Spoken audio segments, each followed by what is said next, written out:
And welcome back to Blunt Business here on CannabisRadio.com. Thank you all for joining us. If you haven't done so already, I highly recommend you either subscribe to the program in various ways. So find it wherever you find podcasts, wherever you listen to the program, whether it be Apple Podcasts, YouTube Music, Spotify, Amazon.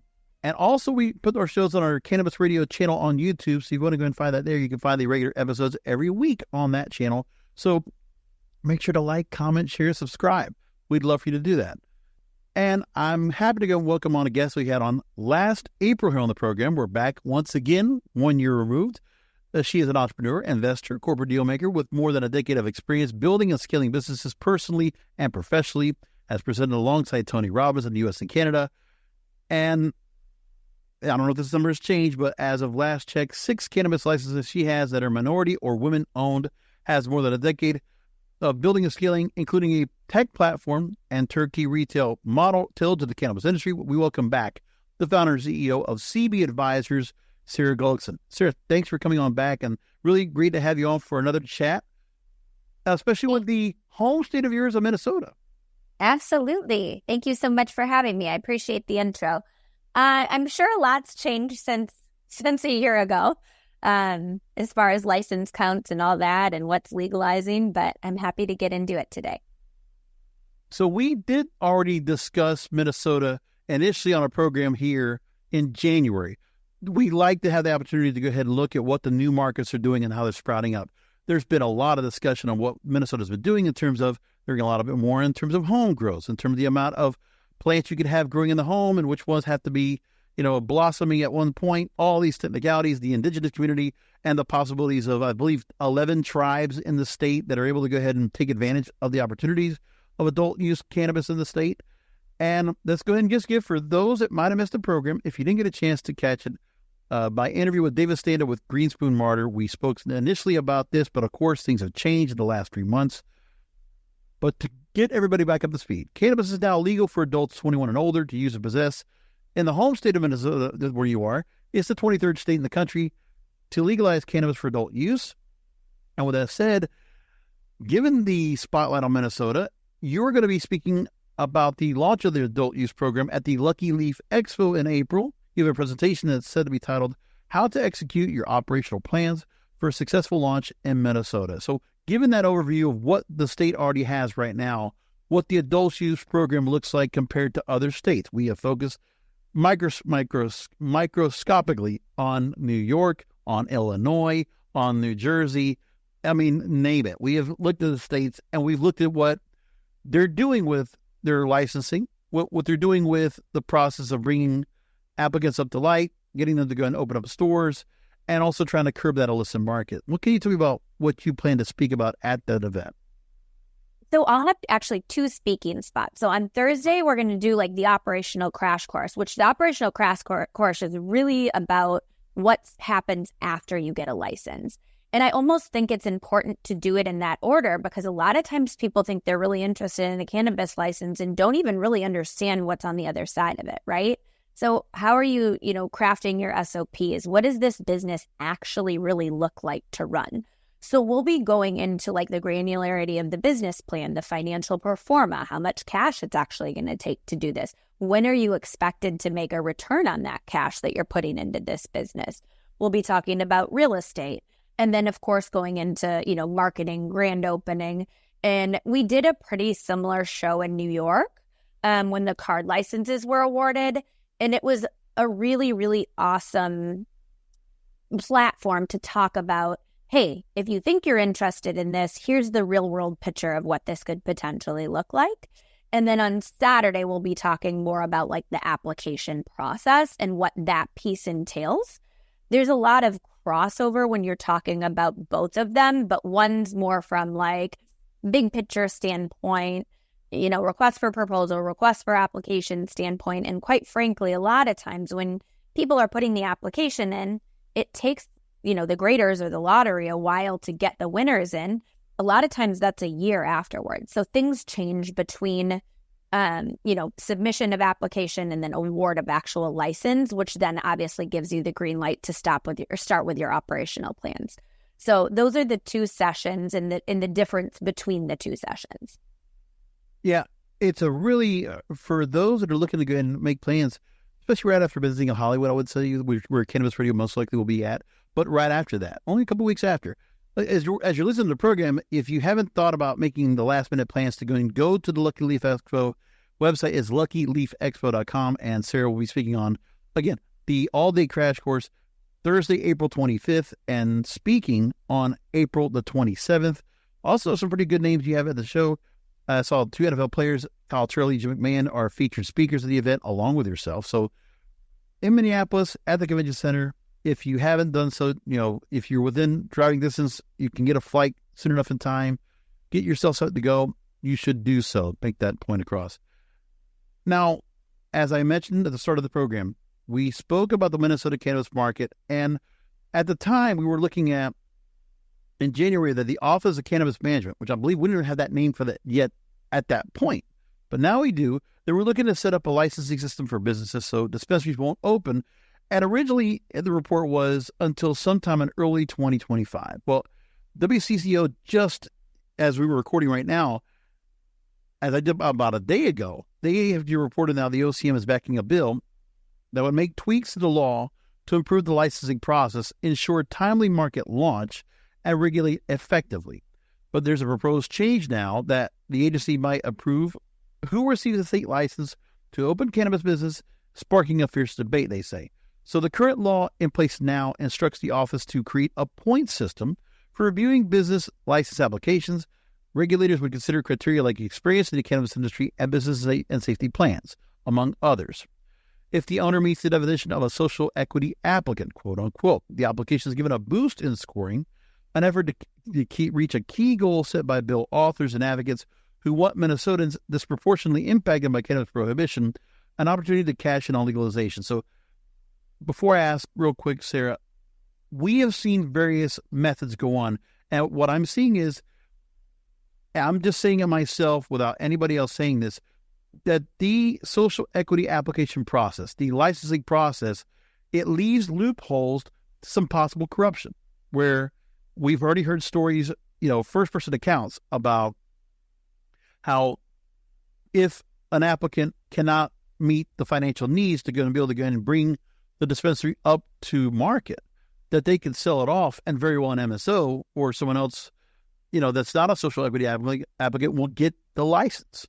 We've seen the issues where, there's various systems that come into play that make it difficult for a social equity licensee that has all the proper merits and all the proper wherewithal to be able to get a license might miss out on it. The system is not perfect, but what do you think about possible changes and what the licensing process is in Minnesota and how important it is to try to be able to find that status of being a social equity applicant?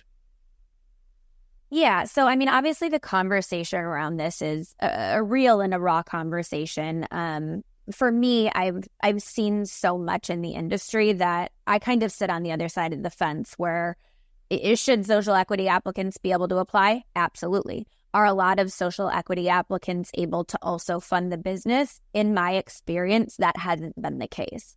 So we kind of moved away from diversity, minority, and we've really ruled that out in a lot of the different markets. And now we're working on social equity, which in theory is great, right? Let's give everybody an opportunity to go for one of these licenses. Mm-hmm. But to your point of loopholes in the system, I don't necessarily view it that way. I don't know that it's a loophole. I think that, a lot of the social equity licenses have a holding period, and that's, the remainder of time that the social equity person needs to be in control. But if the social equity person has the resources and the funding to actually get the application in and get the license on the other side of it, they're just like me. They're just like you. They're just like most business people, where they're going to have to go and raise capital. How do you raise capital in the cannabis industry? You don't go to a bank. You don't go to a fund. You go to individuals. So what do individuals want for that cash? They want equity in the business. So it's this, it's this endless conversation of, what is the solution? In my opinion, we've had a lot of best case scenarios where either, our firm or investors or different people will fund the application process, with and for the social equity applicant. And that's in order to go into the business venture together And then whoever's funding it usually ends up being the lending source for actually opening the business. All social equity people aren't created the same in the sense they're just like you and I. They have different backgrounds, they have different skill sets and things like that. So I think that the challenging part is, this control. So the social equity person has the control. If there's not a business background attached to it, who knows what that looks like. So it is, and I know that that's not a popular opinion, but I've been working in this space and we've gotten dozens of social equity licenses now across the country over the last, 4 or 5 years that this has become a topic. And, I think it's frustrating for both sides because, the person that's laying down, you can't open a dispensary for less than usually $2 million bucks. Coming in, it's risky. It's risky for both sides. And then the other side of it, I think that when a social equity person has the wherewithal and the foresight and the understanding and gets an application in, and then, maybe they get it a year later and decide things change for them and they don't necessarily want to be a part of it, then they should sell it. I do that all the time. So what's wrong with that? You get a license and you sell a license and you make money. So I understand what you're saying about like the corrupt part of it, where there's like license being stolen and people are, playing Art of War. I don't agree with that. I agree with putting a business model together that actually works. So in New York, we were super excited about it because there was an actual fund that we could go to. And then that obviously imploded in 17 different ways. So in my opinion, if there is a solution to keep social equity applicants in control, it would be a version of what New York did, where there's a fund attached to it and not a fund set up to say, all these people are going to fail. And when they do fail, we're going to take all their licenses. And then the fund's going to be worth not 200 million. It's going to be worth $1 billion because we took all the licenses from the social equity people. So, I just think I've seen too much to have this like overly optimistic idea of what this is and what it isn't. I'm going to unpack a few things on that. And I will scale back a little bit on the fact that I didn't want to make it where if I'm saying a loophole, it's just that there are ways that the licensee, once they get that license, that they can be compromised. And in some of the areas, all I know is that successful social equity applicants that have gone through the process, there's been some cases where they just meet the criteria, but they don't necessarily need to have the status. They could just go ahead and get a license of their own, outright, because they have the business acumen, they have the capital. We've had enough of folks that have been on with us that don't have that issue at all.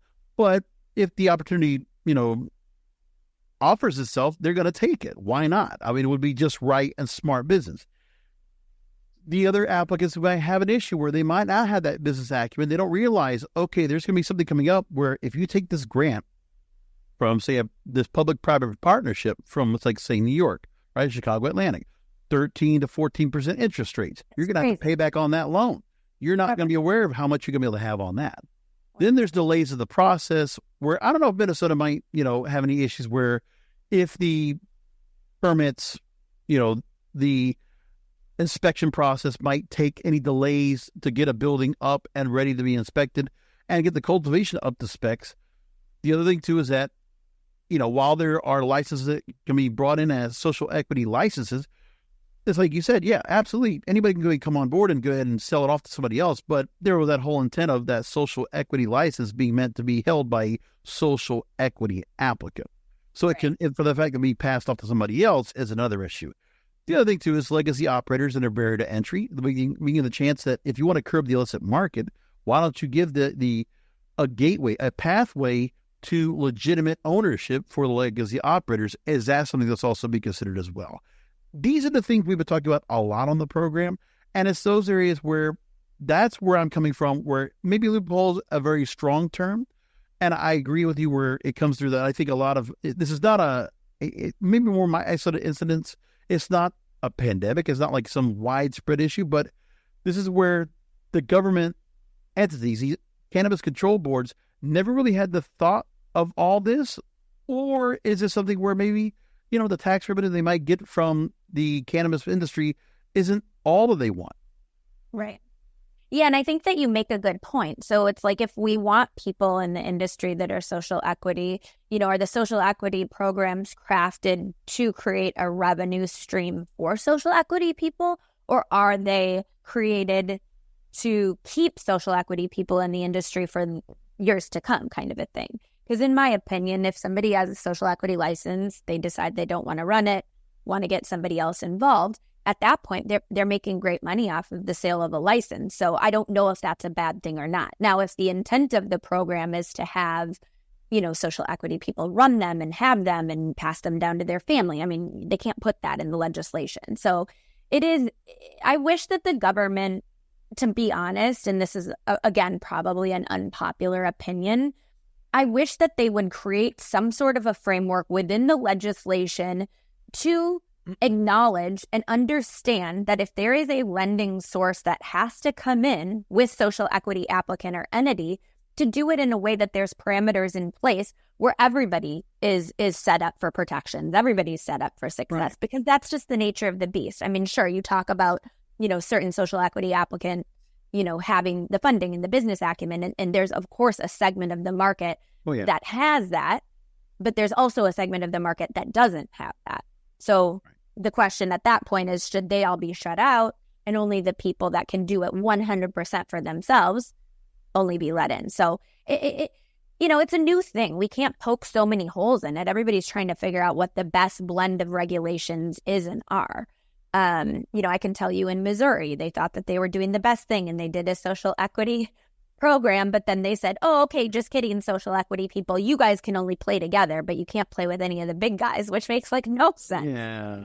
So, it's just, again, cannabis is still so new from a normal licensing perspective. And now we're adding a different element on top of it that has so many different idiosyncrasies. And quite frankly, there's not a path forward of one best way to do it. There's a lot of new states coming into play. And some of those, when we look at the political spectrum of where, if they're a red state or a blue state, we're seeing a couple of red states now coming into play. Ohio is already launched. Florida has a potential ballot initiative. We're supposed to be talking with another guest that'll soon talk to us about the changes that are going on there. We're just waiting for the Supreme Court of Florida, where I'm at, to finally allow the terminology, to allow the petitions and the ballot initiative to finally go into the 2024 ballot. So as soon as it goes there, I honestly have full faith that it'll get passed with 2/3 majority and Florida will be adult use. Same thing for Pennsylvania, because then the governor could just go ahead and sign it if the legislature can get the bill done. So they're not the wait for a ballot initiative. They can just go and grab it in. So all these states, they're also going to go through their own issues with social equity. They might have a different take on what they're going to do, but it's all in the goal of, if people want federal legalization down the line, and enough of the happy talk, I say it's 3 to 5 years down the line, you have to wait for a supermajority of House and Senate in Congress in D.C. for that to be possible. That's where I believe it is. I mean, no matter how many more bills can be written and presented, but if they're not going up for a vote, don't even worry about it right now. What needs to be done is the House for cannabis internally has to be uniform. We have to have everything down from compliance to how these licenses are being doled out, to be able to have plans in place proactively so that the industry will be ready to be passed off to federal oversight down the line. And this is something where I'm going to keep on this program to talk about that, because other companies might have their issues, because, maybe other podcasts out there, they have the people they have to go be answering to. For me, I'm just a journalist here. I can go ahead and speak out and say, listen, this is what I see of this industry from talking to all these people, 360 some odd episodes. It's a matter of, if the industry is going to be successful for the long term, we have to look past what short-term goals we have right now and have a framework set in place and all these different aspects, so that federal oversight is just oversight. You do not want the federal government to be entrenched and add more agencies and things like that. Look at just with the descheduling right now, waiting for that to be done, or waiting for decriminalization. Another thing, hey, great organizations want to have that happen, but that is not reality. We need to be worrying about getting our store in full and tip-top shape, and then we can open the door, and federal will be ready for us, because this industry will be ready. It's responsibility and accountability across the board.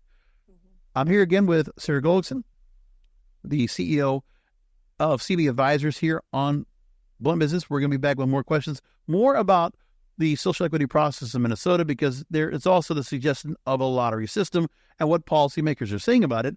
Plus, we need to go and fall back up on what's been going on in other states. And that also there are those in Minnesota that are speaking out about where social equity has not done a full favor for those that have been, oppressed or have been, misrepresented in every industry, and having a chance to have this opportunity at entrepreneurial success. Be back with Sara and more questions after this. Rolling into some sponsors, but we'll be right back with more Blunt Business. Welcome back. I'm here once again on Blunt Business with Sara Gullickson, founder and CEO from CV Advisors. Sara, we were just talking about social equity before the break, and know more from the WCCO story that I mentioned before about social equity and some of the changes they're looking to go ahead and make now that they're looking at the application process. Minnesota's House and Senate committees are suggesting a lottery system instead. Charlene Briner, the interim Cannabis Office Director, she says, quote, "There is an inherent advantage for well-funded applicants who have the means to prepare an application in accordance with the subjective and non-subjective criteria in the process. A merit-based system favors folks who already know how to strategize a subjective system, or will have the means to hire a consultant or an attorney who knows how to navigate that." End quote. So, as I mentioned already, we were talking about instances where there could be some possible corruption. We're not saying it's wide scale or anything like that, but here on Blunt Business, we talked about social equity in both models of, say, the merit-based system or a lottery system or scoring. So when you're talking, say, to anyone in Minnesota and the plan, if they want to be a social equity applicant, what should they plan on? Or if they're not going to be a social equity applicant, but they realize how many licenses are going to be doled out that they're not going to be able to participate in or be able to acquire, what do you say to them? Those are interesting quotes, right? Because when we're talking about merit, you have to have more funding, right? Right. When we're talking about lottery, it leaves whoever gets the licenses up almost to dumb luck, right? So that conversation is like an interesting one to me, because if you don't have enough money to put a merit-based application in, do you have enough money to actually open a cannabis business? Right. So it's kind of like what comes first, the chicken or the egg, right? So I hear both sides, and I understand the conversation. Lottery is a masses approach. They're going to get a ton of applicants. They're going to get a ton of application fees, which are usually non-refundable. Didn't know that. Of course they do. Wow. Now, what are the fees are we looking at? What's the average you would say that they have to go and already invest in that deposit basically that doesn't get returned? So our app fees in Minnesota, from micro business to a combination business, which is less of a social equity business, range from $500 to $10,000. So it's a very large range. Yeah. So, and I think that honestly, the separation of licenses, meaning when you have more license types, is good for a social equity type like playing field, right? So when you're trying to open a vertical business, I mean, you need $20 million. That's crazy. That shouldn't be a social equity license. Or for Minnesota, they're calling it a combination, I believe. But cultivators, 10,000, manufacturers, 10,000, retailers, 2,500. So these are heavy fees. This is not small fees. When we're in other social equity states, like around 1,000 is about the sweet spot for a social equity application. Mm-hmm. So, that's a lot of fees. So if you want to run a lottery, you're going to make a lot of money in fees. If you want to run a merit-based application, you're obviously going to get a ton less applicants, right, depending on what the merit criterion is. So we've seen, a hybrid, and we call that more of like a checklist process. So you have to submit your business plans. You have to submit your SOPs. You have to standard operating procedures. You have to submit certain pieces of information to meet the criterion, and then you're accepted into the lottery. So, I used to preach at every single, and to anyone that would listen to me, merit-based, merit-based, merit-based. And I still believe merit-based application processes get the best qualified applicants, social equity, minority, or just regular license types, because you have to actually show what you're going to do, right? But they've tried to strip it down. They've tried to make it more affordable. And so that's when these lottery processes came in place, which at that point, you don't get the best qualified person, you get who the lottery numbers go to, right? So, it's just, again, there's not like one model that makes the most sense when we're talking about this. Like if I had to custom craft a model and sit down and spend some time and do it, I could probably do it. But at this point, we just follow what happens, right? So we'll try and lobby a little bit. We'll try and sharpen our tools. We'll try and talk to some of the legislators to say, or some of the people that are on the committee to make the rules like, here's what we've seen work, here's what we've not seen work, and here's some like anecdotal stories that you can listen to of, social equity applicants that either, did a great job or got their licenses taken from them. And here's the things that we like to consider.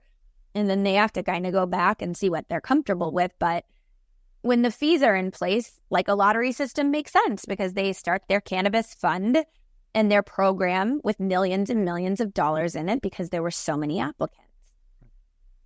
In terms of if they get to the license and they're able to go and get themselves forward, the funding would have to be, I guess, what the grant is being allotted by the state because, there's still no banking regulations that allow the part. I mean, under Minnesota's Commerce Cannabis Banking Guidance, they still say, well, I mean, no matter what, if a bank or a credit union or whatever, any financial institution that wants to offer cannabis banking services, they still have to follow the regulations when it comes by the Controlled Substances Act, FinCEN, BSA, and the DOJ's Cole memo. Like, they still have to follow that. Like, I mean, how many banks are going to be willing to go ahead and step forward to offer any kind of loan solutions at all to any cannabis companies that are going to be opening up, especially those that are social equity applicants? I mean, that's the part where you're beholden to the state to get the funding unless you can find private investors.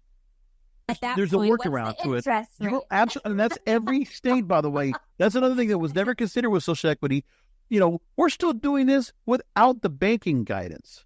Very little, if any, in certain states you might have, maybe Oklahoma or Texas or some others, but really it's limited on how many they're going to, and on top of that, with the limited amount of banks, limited amount of loans they'll be able to offer, and who might be allowed to them. They're not going to just take anybody, and they're just not going to be forced to take someone because there's social equity. Doesn't matter to them either.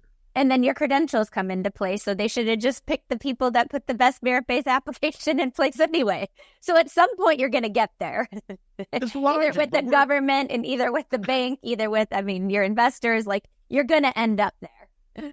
This is all these things that I mean, and I only bring this up because I think it's, okay, it's always about the do-good attitude, but then it's also performative because when you look at, the headlines look good when you hear about this, but this is what we're talking about, the more internal, the actual details, the devil's in the details. You look at what's going on here and you see, and I'm just bringing this across, it's by not the most popular topic to talk about here, but you know what? It's necessary. It's a necessary thing for us to talk about social equity in this program. And I know I've talked about it a lot this year because it's important. And if we want to have that, there's all the same different scenarios that come across, and we could talk to as many as we want. But I know that, like you said, how many people do we know of, if there's a count on how many of those have actually spent fees just to be denied and declined? And, here, $10,000. Here you go, Minnesota. Right. Made a free lunch. That's great. And taking from those that don't have the money, you would think, right? Because, where did they get that money from? How much of a dent is that going to be able to make on them that they just took a gamble? And it's like, well, there's a lottery system. The one you lose. Like, who gets the money? Right. Where does that money? How about this? Do they ever even say anything about where the fees go to? Is it just going to be pocketed? Why don't they put that back into the grant? Like, that'd be nice. If you're going to say, you need to put the money into the grant, you just can't keep doling out from the budget, then take the fees from those that are declined. Why don't you put that into the social equity fund? Right. That sounds like a pretty and then fair. It'll only fund, 20% of them. And then we're back to merit. No, I'm just kidding. Honestly, right. Honestly, there's these new states that are just doing social equity. And I think diversity should get called back into the industry. I absolutely think that there should be a license type for women, minorities. Like, why did they take that out, right? And then maybe there's a smaller segment that's, for social equity. And then there's a larger segment of the licensing that is for regular people that can show that they have like a funded business and they have, 10 people willing to put 2 million or 10 million or 80 million or whatever it's going to cost in. It's kind of weird. Like most of my licenses, not anymore, were, women or African American or whatever our parameters were for whatever that, investment group was that we, ended up doing the license with. But we don't have those anymore because they've pretty much taken them away in most of the states, which why? And part of the thing is that you would think that other states that have already maybe instituted, they might have added on or made modifications to their programs, like the state of Colorado or California or Washington or Oregon, the very first states. They might have gone in and said, well, we're going to revisit social equity. We're going to go revisit areas where we could do that. I talked to someone right now who's now with Drug Policy Alliance, but she was with City of Los Angeles and helped to do the licensing process to get 700 some odd licenses passed. But still, all the applications that come in, it's a burden to go through all this. And, the constant pressure of like how many are social equity. And, the other thing too is that it's that upkeep of process of getting these licenses on board. And if you can't get somebody to go ahead and take the license because of the plan that you want to have so many licensed dispensaries everywhere, but then you have these social equity licensees that are not going to be able to make it, you're going to underserve the public because you're not going to have enough stores to service the area. So Who takes that? The MSOs are going to just take their big superstores, whatever they're going to do in their major markets. And, that's another part where when those dispensaries can't be open, the ones that can are the ones that are going to have to, don't even worry about it because they have the cash. They don't have to go to the social equity. They can just be that other minority percentage, but they'll have all their stores open in time. Right. Yeah, because the people that have the funding get open first. That's just the reality of it. Like a lot of times the MSOs already have the real estate bought, built out, you name it, and they're ready to like attach their license to it day one. That's just a lot of times that's their approach in the new market. Or they're the indigenous tribes that you're just going to open right up because they don't have any kind of rules or they're not beholden to any of the state government rules. They can just open right up right now. So what?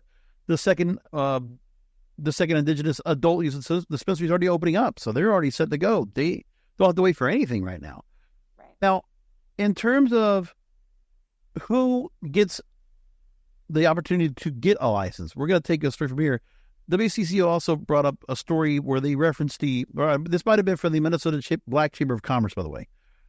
They referred to the Arizona Center on Investigative Reporting that last year, they reported that 42% of social equity license lottery winners in Arizona are owned by corporate dispensaries 2 years after the state's program launched. As I think it was August 2023, they reported that. Now, Nathan Young, who is the cannabis policy lead for the Minnesota Black Chamber of Commerce, responded to this stat in particular and stated, quote, "This is not only unfair for the unassuming Black entrepreneurs who fall victim to the scheme, it is deeply unfair to the numerous Black entrepreneurs, many of whom are already working on their business plans, who worked hard to build a viable business, only to lose on chance to a big business who cheated their way in." Now, the other thing we're going to make mention of here is that the OCM-backed bill we're talking about now, they're looking at establishing temporary licenses, which if approved would open applications as early as this summer, and it would ensure businesses are ready to go by early next year when regulators hope the legal market will be ready to launch. Only social equity applicants would be eligible for these temporary licenses, a set number of them, and there would be a lottery for those as well. And if businesses with a temporary license are in good standing, they could convert into official licenses once the state opens up the general applications to become a state-approved grower, manufacturer, or retailer following completion of rulemaking. So now, this is another part where we're going to put another fiery hoop in front of the process, another obstacle, another hurdle in place. Now, just to make mention of, CB Advisors have secured over 75 licenses nationwide, so you and your team would definitely be adept to understanding this. But how would you look at consulting these temporary licenses? When you look at this right here, is that another fee process? What is this entailing that you see? And have you had anybody that's looking to go ahead and possibly enter into the program to get one of these temporary licenses? Yeah, so that's a lot to unpack. So the Arizona stat compared to the Minnesota stat is just not apples to apples because Arizona is a full vertical license. So to open a vertical license, you're looking at least 10 million. I don't know many people that just have 10 million to open it by themselves. Right. So they had to call in the big dogs. That was just the way that the Arizona program needed to work if it was going to work. And then when we're talking about just to make a point, I think what Nathan was he was trying to use that as a caveat just to say the most extreme case. But like you're saying, Minnesota's a different story. Totally, because once you're segmenting licenses out and allowing for transport, it makes the budgets of each individual license more granular, right? You're taking that $10 million number, $20 million number, and then in essence dividing it by 8 different license types or whatever it is.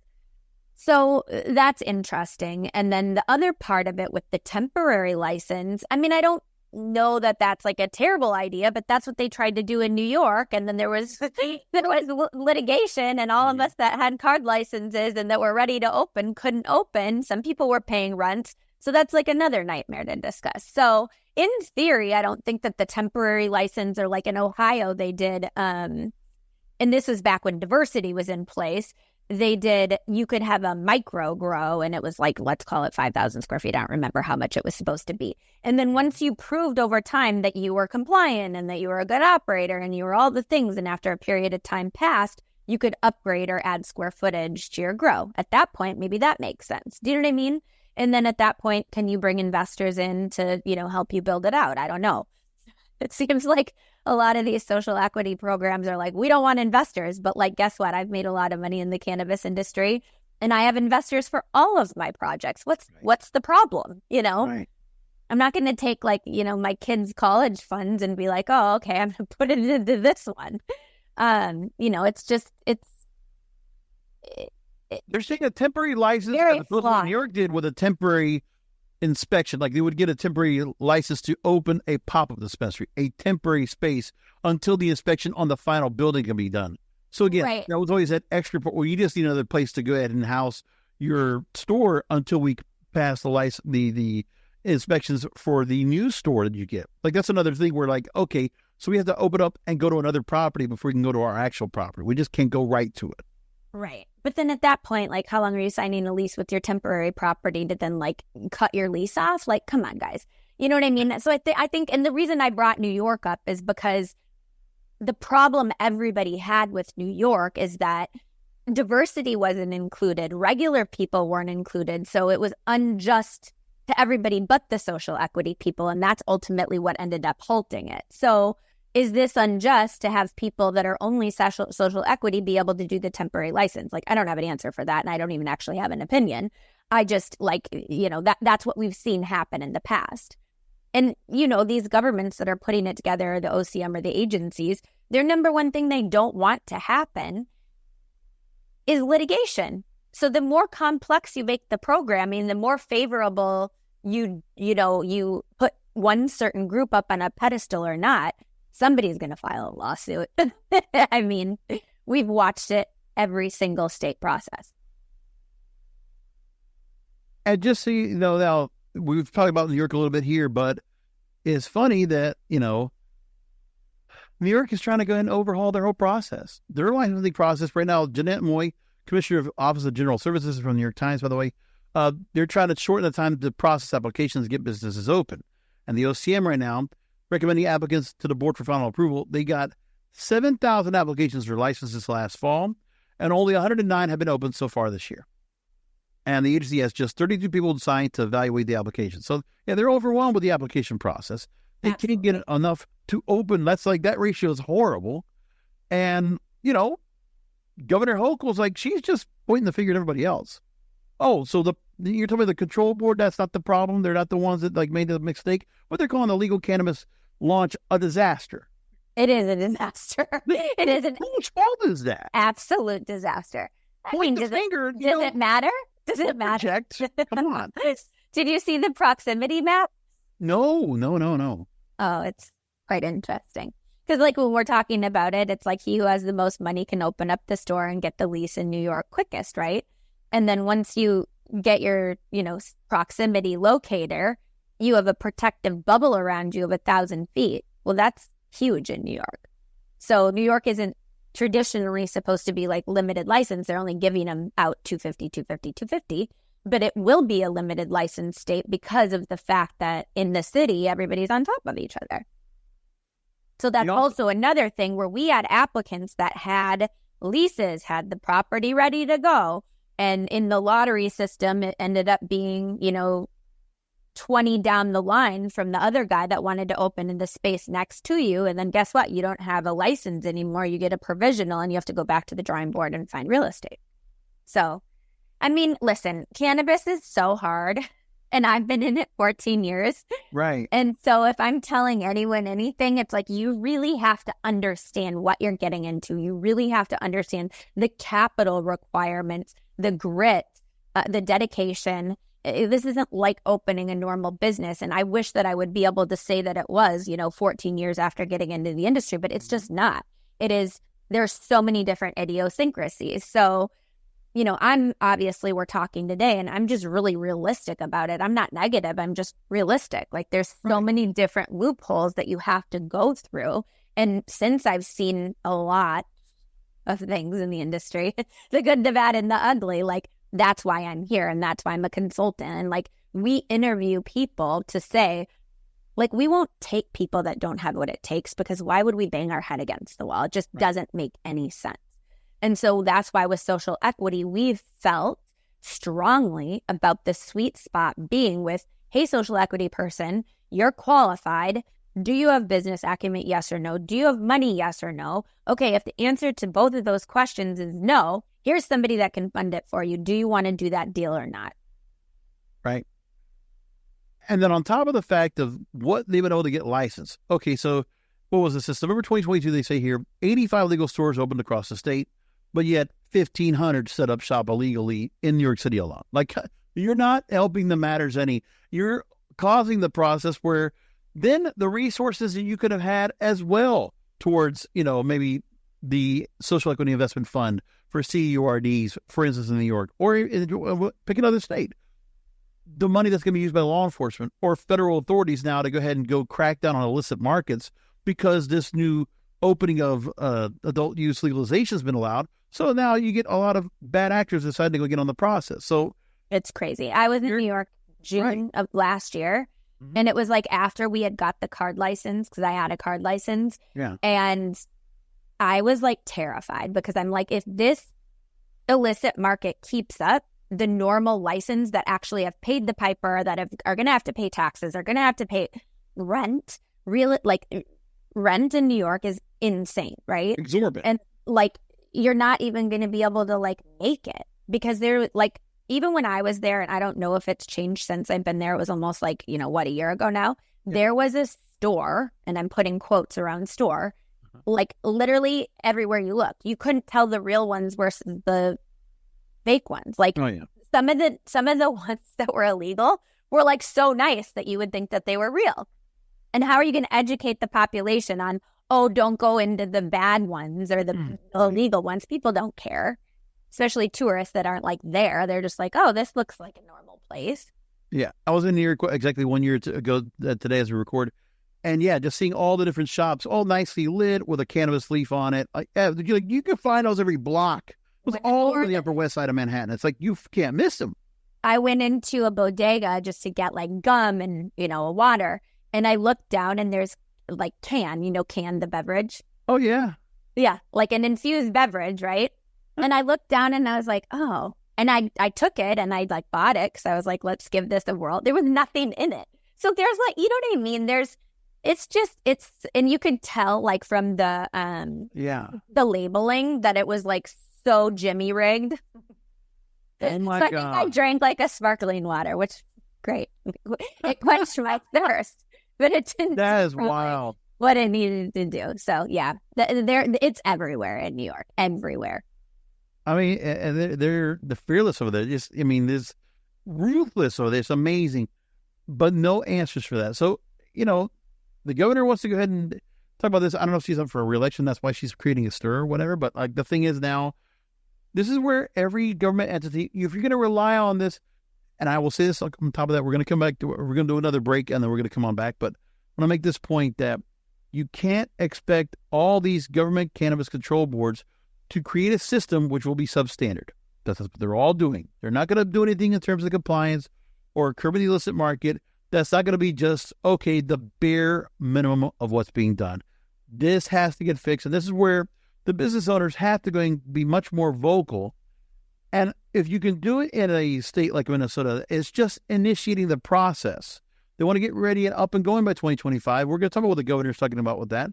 But somebody needs to get into his head and say, listen, you know, and from the perspective of, listen, we know you're going to want to make money off of this. I know. But billions of dollars of tax revenue, absolutely. You know it's going to happen. $5 billion right now in New York alone so far with all the mess that they already have. But imagine if you did it right. Again, it's like if it was well-regulated, well-organized, imagine how much money could be going into the state and working out so well. So let's talk about that coming up after a short break. Again, I'm here with Sara Gullickson, founder and CEO of CB Advisors, Cannabis Business Advisors. And we're back with final questions after this. Rolling into some sponsors, but we'll be right back with more Blunt Business. And welcome back to Blunt Business. I'm here again with Sara Gullickson, founder and CEO of CB Advisors. So before the break, I mentioned Minnesota Governor Tim Walz. He was on Minnesota Public Radio in January talking about the launch of the adult use program. And he says he's aiming to get cannabis dispensaries open in early 2025 and that the Office of Cannabis Management is currently working with a contractor to develop an online licensing application system. We were just talking about this before the break. And he reaffirmed the project predicted deadline to open dispensary doors, adding that a goal to get the illicit stuff off the street in favor of regulated products. And in the bigger picture, the OCM aims to license 381 dispensaries worldwide. I've seen some reports they were predicting they need to have 400 plus, and to reserve at least 51% of licenses for social equity applicants. So with that said, I mean, what do you think so far about the process that's been put together so far and what is being planned right now for the state of Minnesota? You know, compared to other states, what do you think of what your home state's done so far in this process? Like back to the beginning or right now? Where we are right now with what they plan to do to get the licensing process, to get the adult use program up and going, what possibilities they have of what they're going to make. I honestly like the granular license types. I think that it gives everybody a shot at, you know, potentially being in this space. So like the transporter license, like we've done the financial model on it and it's like, you know, barrier to entry is around 500, 600,000. That's not bad, right? Now, can you turn that into, you know, a family business or a business that's going to like pay your bills? I don't know about that yet. But I think that the rollout is, you know, I pay less attention to like the fatal errors of the program just because at some point it gets too far down where it's like one person or two people or 10 people don't have the power to change it, right? So you have to function within the parameters that are like put out. I think they've done an okay job. I think Minnesota has a bigger problem than we've even discussed today.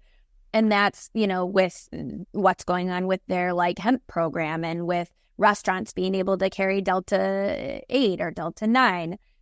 One of my best, closest girlfriends growing up, we went to high school together at Lake Minnetonka area. She's a pharmacist and she runs the poison control for Minnesota, North Dakota, and South Dakota. And she actually, we've used her a couple times in different states to discuss what's happened in Minnesota and what's like happened as far as like the influx of kids getting unregulated products, thinking that it's not something that's going to be severely intoxicating, and then kids are ending up like dead, basically. So you have a THC program that's trying to roll out, but what are they going to do with this, you know, Delta 8, Delta 9 situation where they're in all the convenience stores and where you can get it? Like my mom took my grandma to a lunch one day and they were advertising that they had like THC beer. And it's like, so where's the regulation with that? So if everybody's going to be spending millions and millions and millions of dollars to get their cannabis THC businesses set up, and then we're going to be able to still allow, you know, Delta 8 and Delta 9 intoxicating products. So I think that's what I see as the biggest. It's not from a programming standpoint. It's not from a fee standpoint. It's not from a social equity standpoint. That to me is the biggest problem. All right. Well, I'm sure we'll have more discussions about Minnesota in the coming months, and we'll see if anything else changes about it. But of course, you're here in Blunt Business, so if anything else changes about it, you'll hear it from me first, and we'll talk about it, probably with the guests out there. And obviously, Sarah, as always, we want to go ahead and keep the door open to always have you back on. And I'm so glad you had a chance to go and join us once again. So want to just make sure to remind folks as we approach the Lucky Leaf Expo, which, as we record this show, this should be pushed out right before the event. April 25th and the 27th, you'll be featured in the day-long crash course, a pre-show event crash course, and then you'll be speaking on a presentation titled How to Execute Your Operational Plans for a Successful Launch in Minnesota. So before I get to anything else, go ahead and just let me know, if there's anything else you want to make mention of in terms of your appearance and how people can continue to go ahead and work with you and your team at CB Advisors. Absolutely. So the cannabisbusinessadvisors.com. Otherwise, I have a personal website, saragullickson.com.